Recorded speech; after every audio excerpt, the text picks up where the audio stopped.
everyone and welcome back to my channel. In the previous episode we went discovering the castle of Rivalta, an impressive fortified complex in the province of Piacenza.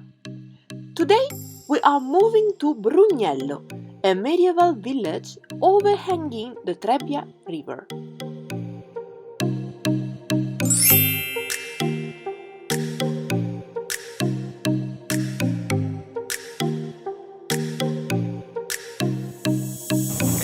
We left the castle and we are now in the Vigil of Brunello, which was the land of Count Brugnatello. We are going now to discover the little village, where all the houses are made in stone. As soon as I arrive, I have the feeling that here time stopped.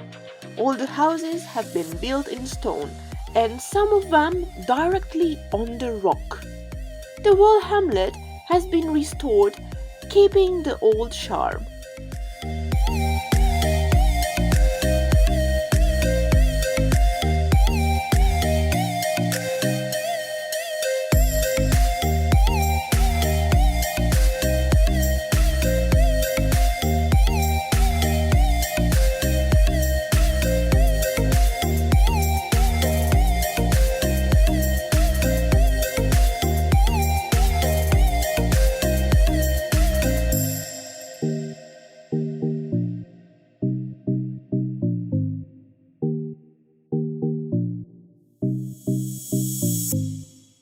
The buildings are enriched by beautiful details, such as the carved wooden blinds.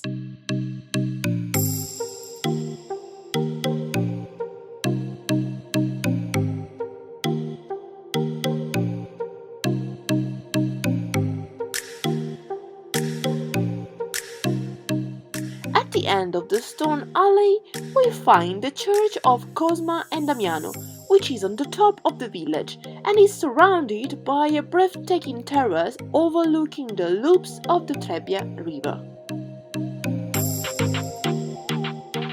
A legend tells that here arose a castle built by the Brugnatelli family, but nowadays remain only a few traces.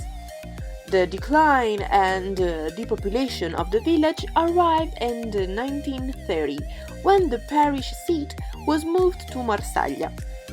Only recently the houses have been recovered. While we are enjoying the view from the terrace next to the church, we start hearing a nice music in the distance. Actually, it almost seems that the musicians are coming always nearer. They are I Musetta, an Italian group of musicians from Piacenza, who play the traditional music of their land.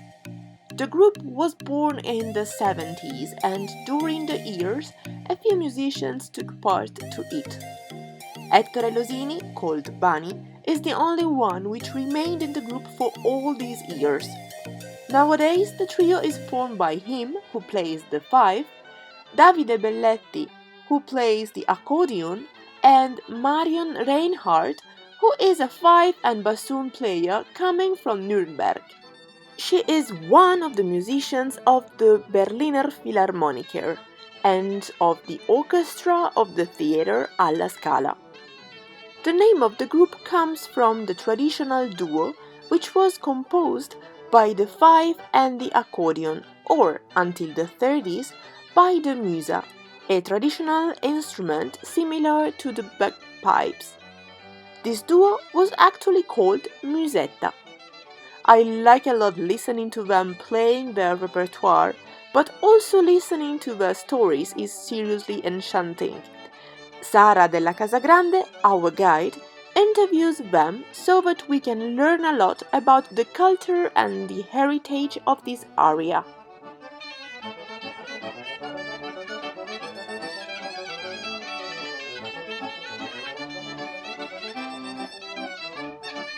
Questo signore bisogna che sappiate chi sia, lui è il mitico Bani. Chiamalo. Bani, Il famoso. È mitico, è uno dei pochi, secondo me l'unico costruttore di pifferi del territorio delle 4 province. Dove andiamo oggi pomeriggio? Sì.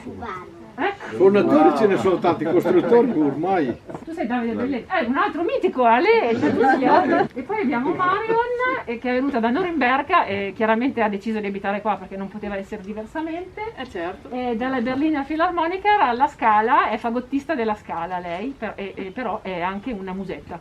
Ho portato il fagotto al posto della musa. Ho suonato parecchie volte la Scala, non mi hanno mai nel suo aperto. laboratorio. I musetti si sono esibiti sui più grandi folk festival di tutta Europa, perché qua c'è comunanza anche con tutto quello che è celtico, sia Francia che Inghilterra, quindi è tutto un minimo comune denominatore. Alla Scala sono stati, girano tantissimo.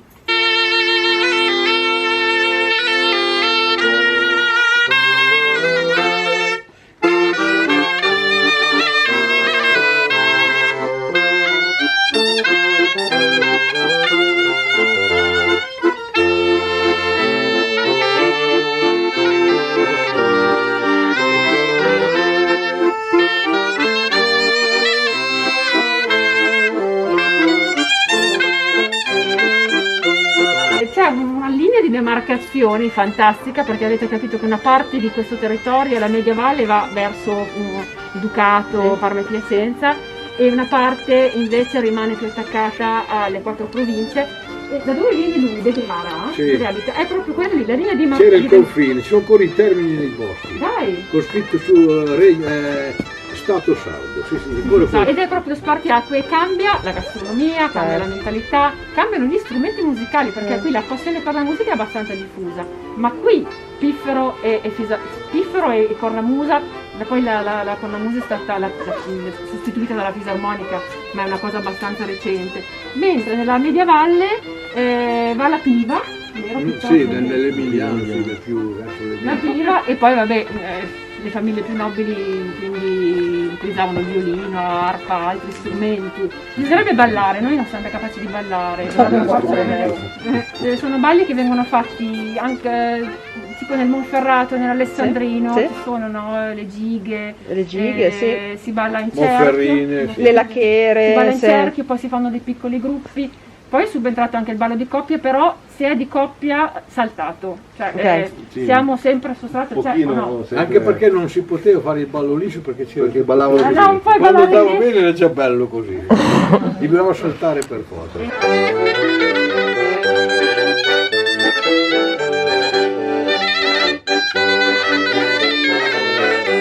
E comunque io negli anni 70, 65, 68 suonavo musica, suonavo il tastiero. Ma è vero che proprio suonava la fisarmonica da nascondere di nascosto Sì, nei boschi? da ragazzo sì, andavo giù a piedi a Bobbio alle medie, Sì. poi mia mamma mi dava le 1000 lire per andare a mangiare, Vedeva tutte? non ci andavo Ecco perché è magro. e mi sono pagato le magro. Quindi si è pagato la fisarmonica con i soldini della merenda. Un casupolo dei guardacaccia. Fantastico. In quegli anni lì andava di moda chiaramente i Beatles, ma lui suonava l'Hammond, l'organo, però c'era il pallino, il Venire in casa, poi da casa da militare ho cominciato a suonare appunto l'organo all'Hammond e così, che facevamo un gruppo di Beatles, Purple, Rolling Stone. certo. E poi sai come ho fatto a conoscere, avere l'occasione di prendere in mano uno strumento del genere. Sono andato a abitare a Piacenza per lavoro, c'era un'osteria dove c'erano tutti i montanari, al venerdì andavamo lì a cantare e avevano un piffero e io avevo la fisarmonica e pirulite, non ci veniva fuori niente, ho detto prova un po' a prestarmelo a me. Sono andato a casa il venerdì dopo, facevo qualcosa, no? Abbiamo trovato un altro con la fisarmonica, però non c'erano di pifferi che insomma andavo, li avevano prestati, ho detto me lo fai, te sei matto, ma cosa dici? Sì, lui è considerato un po' il matto del E allora l'ho fatto per dispetto, per far vedere che ci sono stato fortunato, il primo andavo bene, poi ho dovuto imparare col tempo. Adesso faccio gli E qui ha strumenti cominciato a classici. costruire i pifferi, ma anche le muse. Sì, adesso faccio gli strumenti classici della musica antica, barocchi Poi li vediamo in laboratorio. classici e barocchi, non moderni non li faccio mica.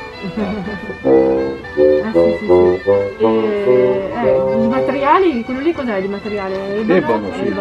Hanno cominciato negli anni 20 a Cicagna vicino Chiavari, perché col mare si reperiva anche se no li facevano zolla qua di sopra, ma di bosso, no? E poi ci dite anche quali sono le occasioni in cui storicamente, no, andando indietro nel tempo, si andava in giro, io parlavo delle questue, sì, i coscritti di leva, i coscritti della leva, vabbè, matrimoni. I matrimoni, cresimi, comunione, feste di paese, magari finito anche di trebbiare il grano, così, magari.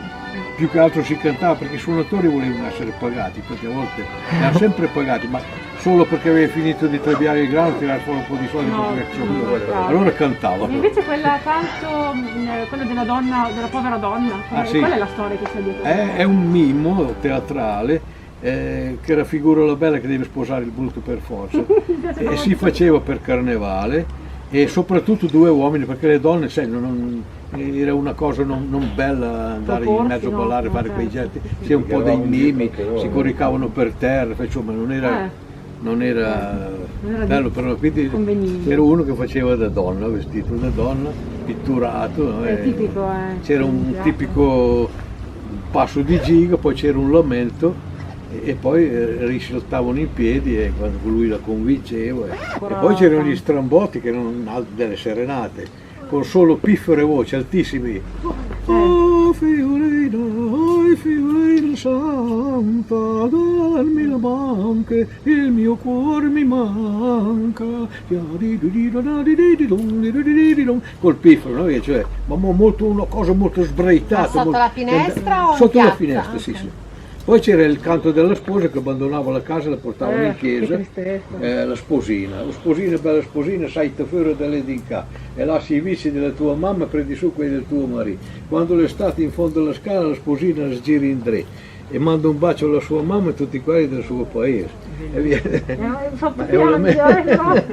commovente. 20 anni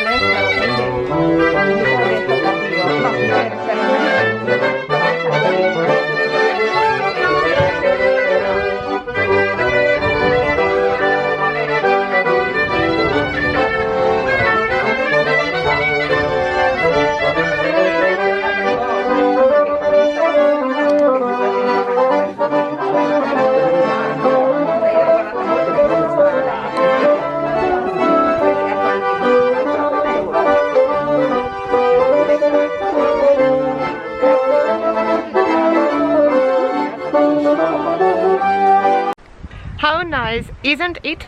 Well, you know that I studied music for many years, so maybe that's why I appreciate a lot this performance. But now it's almost lunchtime and I'm a little bit hungry. Let's see which are the typical specialties that you can enjoy eating here.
E siccome vi ho parlato di eccellenze, vi abbiamo accolto con le eccellenze dal paesaggio al castello al folklore, ce le avete anche sul tavolo in questo momento, avete le tre DOP di Piacenza, avete la pancetta piacentina DOP, la coppa piacentina DOP e abbiamo, dov'è il salame? Eccolo qua, il salame DOP. E questo invece devo chiedere, lui è il fiocchetto, ok, quindi è il fiocco, si ricava sempre dallo stesso taglio del prosciutto, qua non si fa prosciutto, si fa fiocchetto e culatello piacentino. With these images, I tell you that the episode of today came to the end. Don't forget to subscribe to the channel and hit the bell icon, because doing like this, you won't miss the next vlog in which Bunny will welcome us in his laboratory, where he will show us how he creates his musical instruments. See you in the gara! Ciao!